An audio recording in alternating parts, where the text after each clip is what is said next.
Hey, Cheryl, thank you for joining me on the show today. Oh, I'm so delighted to be here, Debbie. I'm just going to say for listeners too, we've known each other for many years and we get to work together and meet regularly. You're part of the Differently Wired Club coaching community and you support parents so beautifully in there. And so, just to kind of set us up, you emailed me over the weekend as I was working on another episode and you kind of shared something that you were working on and that came up for you and a pattern that you've been noticing. And it really piqued my interest and also really resonated.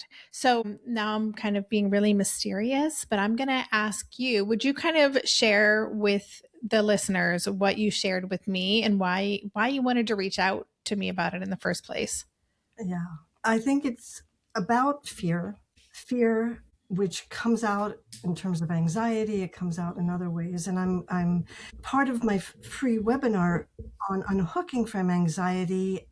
I summarized what's been going on for clients, and how I would summarize it is, in essence, the kids are saying, "Don't you dare be afraid for me, because if my own parent is afraid, what chance do I have?"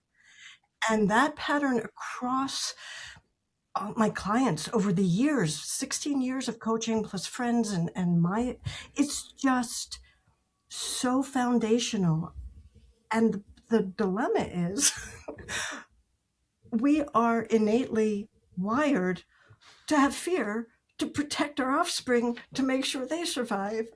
And so it feels like it's asking the impossible. Mm-hmm. Paradox is it's not. It's the best way we can equip them is to deal with our fear outside of the moments, all the resources we can bring to bear on it, so that in the moment they feel our confidence that this is just a phase. Not a phase, this is a process. Right. Yeah. So I think what struck me so much in the note that you sent to me was that, we work with parents, right, all the time. And we talk about fear a lot. I talk about fear a lot in the tilt community as well. And of course, we recognize that our own fear can kind of, subconsciously seep into our kids and impact how we show up with them and the language we use and that they are really attuned to us. But there's something in the way that you shared this perspective of a young person not just kind of feeling it but calling a parent out like, hey, like, this is, you're scaring me.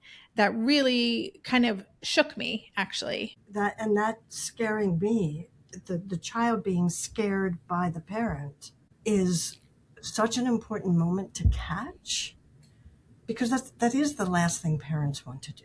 We don't want to scare our kids with our fear for them. We want them to be wise and discerning. We don't want them to be afraid of living and afraid of life.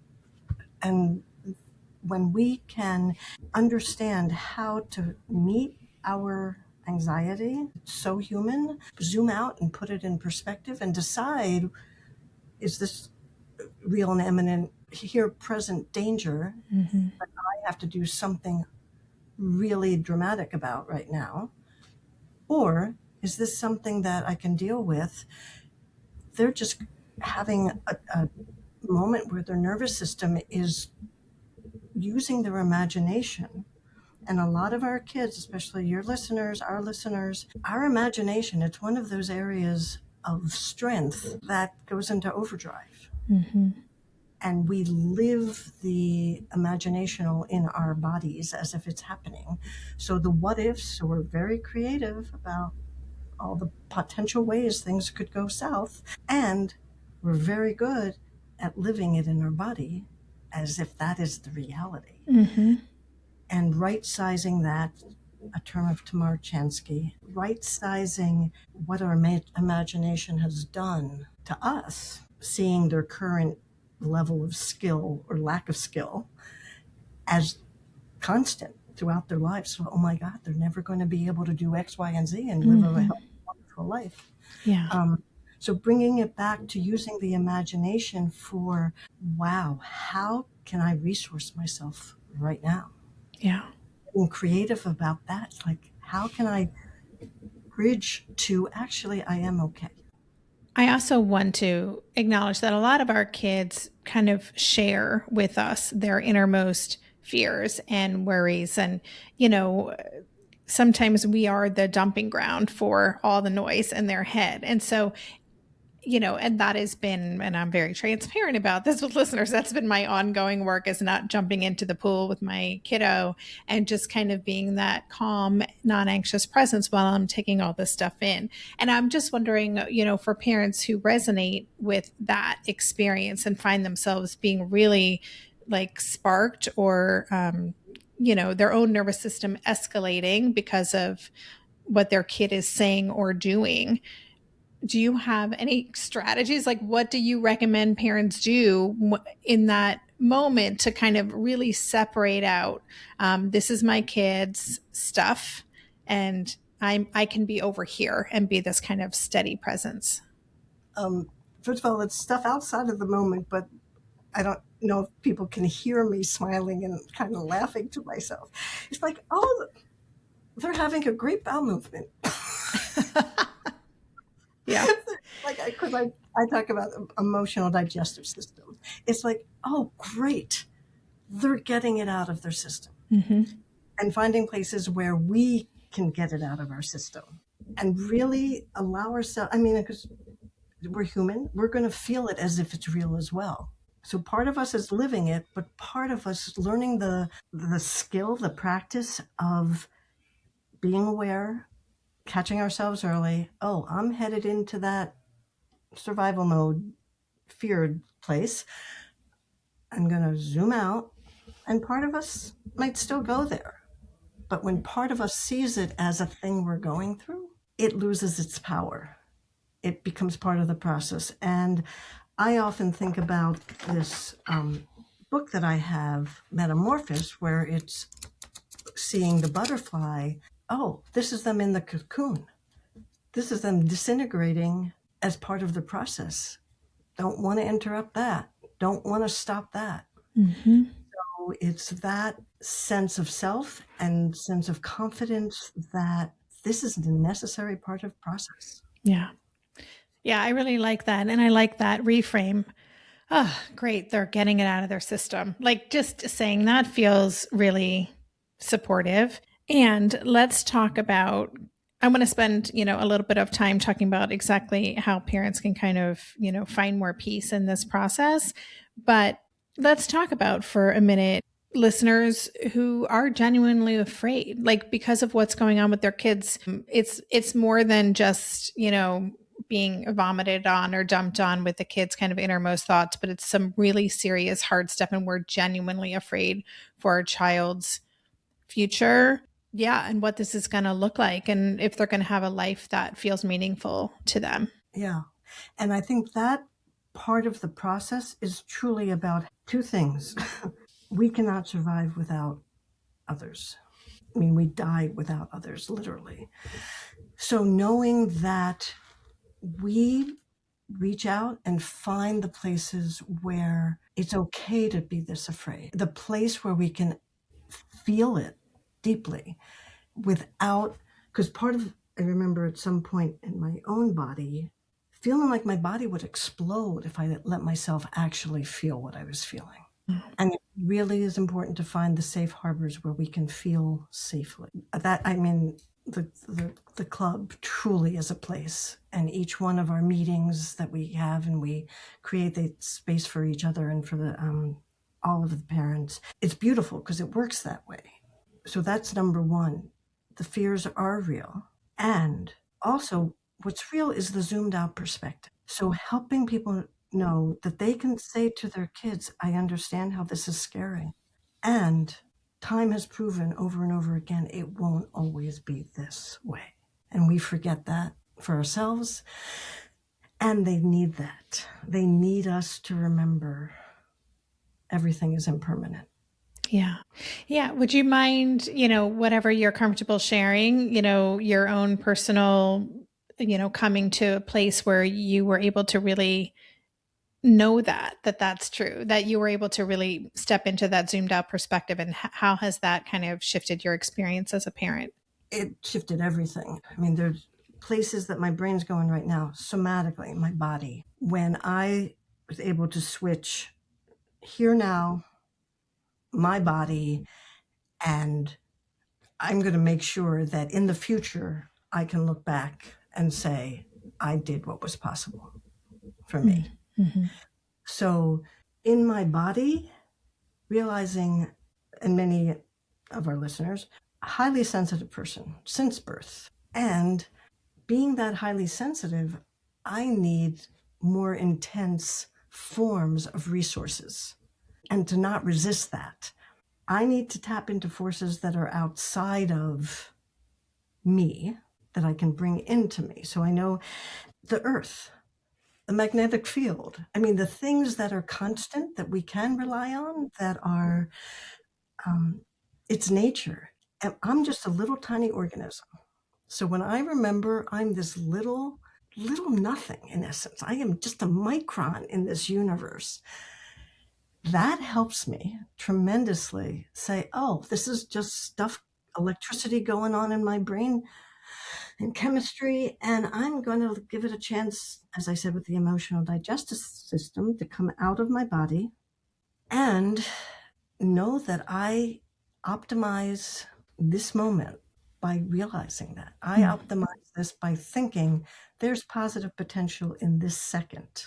And I would look at this thing that I wrote to myself, what is the positive potential of this moment? So in any moment that I'm in, knowing there's something in this that's going to pivot me and take me on a whole different trajectory than if I didn't do that. So that is a huge part of my journey, to the degree that at some points, like, bring it on, kiddo, because that's when I have a chance to have influence. Mm-hmm. Mm. Yeah. And I'm just going to, let listeners know you joined me years ago for a conversation on the show about getting grounded. And, as you're talking, again, that's what this work is. And I love how you really just go very deep and very in this moment. Every time I lay on the ground, like flat when I'm feeling anxious, I'm like, oh, Sheryl would be so happy right now because I'm like being supported by the earth. So, but these things really matter, especially when we are so worried and we don't want to kind of jump into the pool with our kids, and our kids need us to be that that calm presence for them. I was thinking, I can't remember who it was, someone I had on the show. It might have been Ned Johnson, and I were talking about, when a kid is really, really struggling and not doing well, and it doesn't have a lot of hope, right, for their life, for the future. Often in our attempts to protect them, to protect ourselves, we might want to minimize what they're going through. We might want to move past it or convince them that things aren't that bad.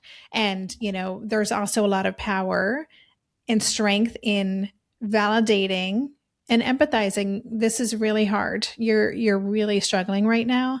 And then us saying, I'm holding out hope that you're going to figure this out. I believe that there's a path forward, and I'm going to stay with you until we figure it out. Just kind of being that assured presence for our child. And so I wanted to offer that for listeners. And I'm wondering if you have any other kind of messages or reframes that parents could kind of think about when they're engaging with a child who's really struggling, and they want to be sure that they're not adding to that.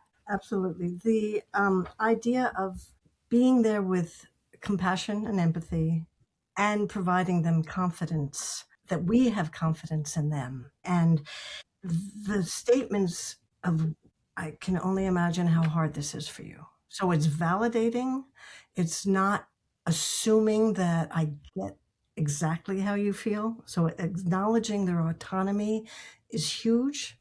And I have confidence that you're going to find your way forward. You're going to let yourself feel, and you're going to know what to do. And I'm here as you need. Yeah. And I also want to say that building opportunities for a history of success and our being aware and sort of storing in our brain their wins, their something was really challenging and somehow they got through it. Mm-hmm. So that's like, I wonder how you got yourself through X, can be said sort of later when they've calmed down. Yeah. I wonder, and walk out of the room. They don't even need to answer you. What we did was plant a seed in their brain that they've got it all inside of them. They can do this. Mm-hmm. And doing whatever we need to do outside of the moments, getting the resources that you need to remember that actually not only do they have already inside of it, you have inside of your parents what you need. It's already there. Let's take off all those layers that are hiding it, or whatever word you want to squelching it. Mm-hmm. Believe it's not true. Taking off all that layers so that we can get to what's really underneath is, you've got this. Mm-hmm. And getting the supports and the resources that you need, because we do not live alone.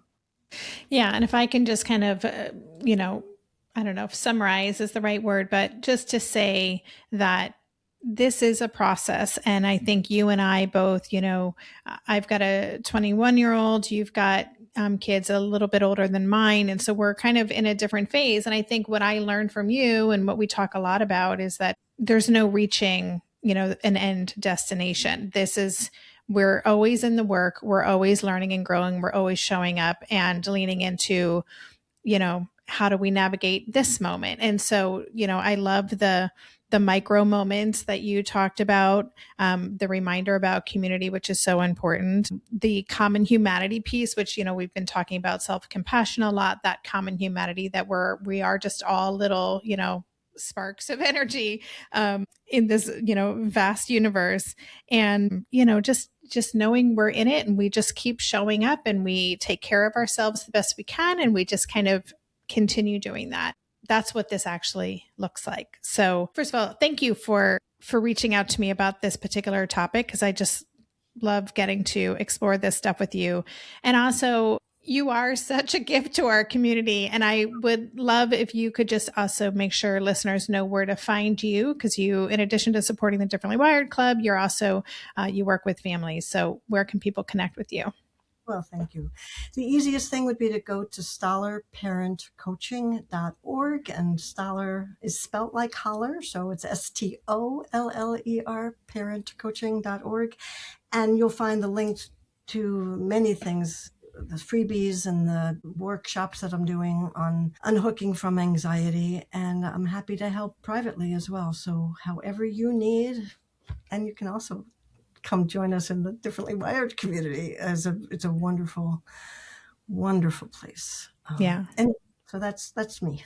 Awesome. Thank you. Thank you, Sheryl, so much. I really appreciated this. And listeners, I hope this was helpful. And we're sending big hugs and lots of deep breaths out to all of you. Absolutely. Thank you, Debbie. Thank you, everyone.